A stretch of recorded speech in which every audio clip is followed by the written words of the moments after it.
Iran ತೈಲದ ಮೇಲೆ 100 ವರ್ಷದ ಹಿಂದೆಯೇ ಕಣ್ಣು. ಆವತ್ತೇ ಸುಲಿಗೆಗೆ ಇಳಿದಿದ್ದವು ಅಮೆರಿಕ, ಬ್ರಿಟನ್. ಸಿಎಐ ಸಂಚಿಗೆ ಅವತ್ತೇ ಬಲಿಯಾಗಿತ್ತು ಇರಾನ್.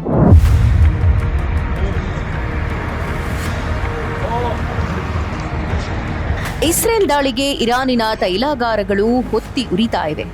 ಮತ್ತಷ್ಟು ಸಂಕಷ್ಟದತ್ತ ಸಾಗ್ತಾ ಇದೆ ಇರಾನ್. ಯುದ್ಧ ಸದ್ಯಕ್ಕೆ ನಿಲ್ಲುವ ಹಾಗೆ ಕಾಣ್ತಾ ಇಲ್ಲ. ಇರಾನನ್ನ ನಾಶ ಮಾಡದೆ ಬಿಡೋದಿಲ್ಲ ಅಂತ ಟ್ರಂಪ್ ಕೂಡ ಗುಡುಗಿದ್ದಾರೆ. ಆದ್ರೆ ಇರಾನ್ ನಾಶಕ್ಕೆ ವ್ಯವಸ್ಥಿತ ಪಿತೂರಿ ಶುರುವಾಗಿರುವುದು ಈಗಲ್ಲ. ಬದಲಾಗಿ 100 ವರ್ಷಗಳ ಹಿಂದೆಯೇ ಈ ಷಡ್ಯಂತ್ರ ಕಾರ್ಯರೂಪಕ್ಕೆ ಬಂದಿತ್ತು. ಇರಾನಿನ ನಾಶಕ್ಕೆ ಆಗಲೇ ನಾಂದಿ ಹಾಡಿದ್ದು ಬ್ರಿಟಿಷರು ಮತ್ತು ಅಮೆರಿಕನ್ನರು. ಇವತ್ತಿನ ಈ ವಿಡಿಯೋದಲ್ಲಿ ಇರಾನ್ ಇತಿಹಾಸದ ಕೆಲವು ಪ್ರಮುಖ ಘಟ್ಟಗಳನ್ನ ಹೇಳ್ತೀವಿ, ಕೇಳಿ.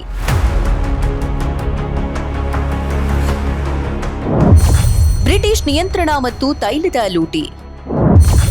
ಬ್ರಿಟಿಷ್ ಪೆಟ್ರೋಲ್ ಪಂಪ್ ಆದ ಇರಾನ್. 1901ರಲ್ಲಿ ಬ್ರಿಟಿಷ್ ಉದ್ಯಮಿ ವಿಲಿಯಂ ನಾಕ್ಸಾ ಡಾರ್ಸಿ ಇರಾನ್ ರಾಜನ ಜೊತೆ ಒಂದು ಒಪ್ಪಂದ ಮಾಡಿಕೊಂಡ.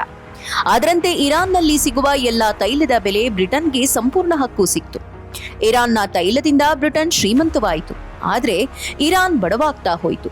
ಇರಾನ್ ರಾಜರು ಯುರೋಪಿನಿಂದ ಸಾಲ ಪಡೆದಿದ್ರು. ಆ ಸಾಲ ತೀರಿಸಲು ದೇಶದ ತೈಲವನ್ನೇ ಮಾರಾಟ ಮಾಡಲು ಶುರು ಮಾಡಿದ್ರು.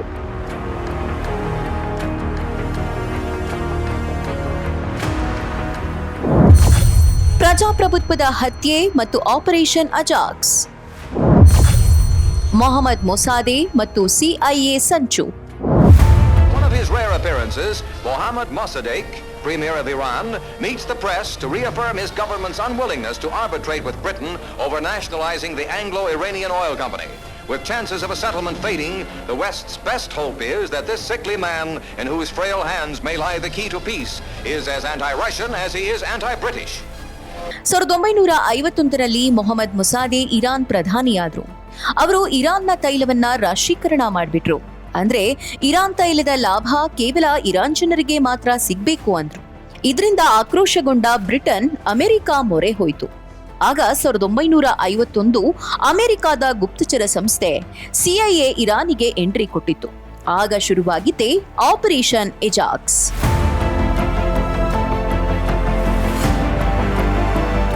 ಬ್ರಿಟನ್ ಮತ್ತು ಅಮೆರಿಕ ಸೇರಿ ಇರಾನಿನ ಮೇಲೆ ದಿಗ್ಬಂಧನ ಹೇರಿದ್ರು. ಇರಾನಿನ ತೈಲವನ್ನ ಬೇರೆ ಯಾರೂ ಖರೀದಿಸುವಂತಿರಲಿಲ್ಲ. ಆ ಮೂಲಕ ಇರಾನ್ನನ್ನ ಮೂಲೆಗುಂಪು ಮಾಡುವ ಯತ್ನ ಶುರುವಾಯಿತು. ತೈಲ ಮಾರಾಟವಾಗದೆ ಇರಾನ್ನಲ್ಲಿ ಆರ್ಥಿಕ ಸಂಕಷ್ಟ ಶುರುವಾಯಿತು. ಜನ ರೋಸಿ ಹೋದ್ರು. ಇದೇ ಸಮಯ ನೋಡಿಕೊಂಡು ಅಮೆರಿಕದ ಗುಪ್ತಚರ ಇಲಾಖೆ ಸಿಐಎ ಇರಾನಿನಲ್ಲಿ ತನ್ನ ಆಟ ಶುರು ಮಾಡಿತು.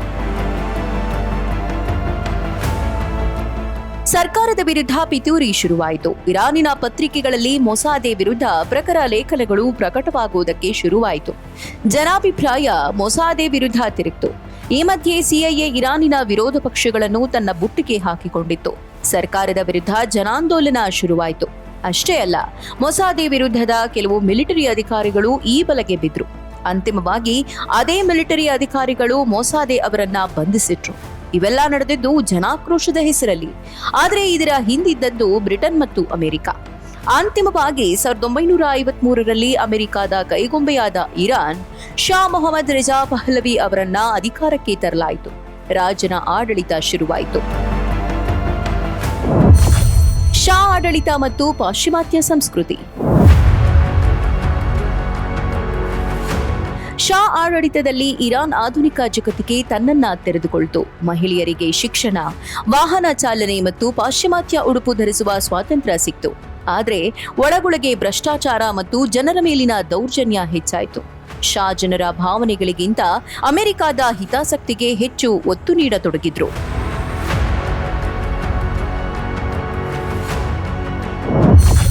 ಇರಾನ್ನಲ್ಲಿ ಇಸ್ಲಾಮಿಕ್ ಕ್ರಾಂತಿ ಅಯತೊಲ್ಲಾ ಖೊಮೇನಿ ಎಂಟ್ರಿ.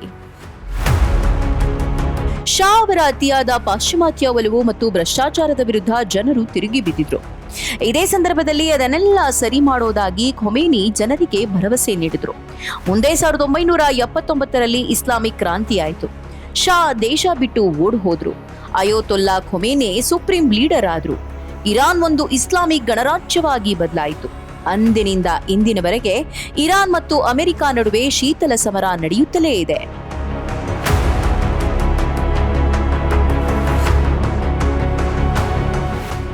ಇರಾನ್ ಕತೆ ಭಾರತಕ್ಕೊಂದು ಪಾಠ. ಅಮೆರಿಕಕ್ಕೆ ಯಾರೂ ಖಾಯಂ ಗೆಳೆಯರಿಲ್ಲ, ಖಾಯಂ ಶತ್ರುಗಳೂ ಇಲ್ಲ. ಕೇವಲ ಅವರ ಹಿತಾಸಕ್ತಿ ಮಾತ್ರ ಮುಖ್ಯ. ಇದು ಭಾರತಕ್ಕೆ ಚೆನ್ನಾಗಿ ಗೊತ್ತಿದೆ.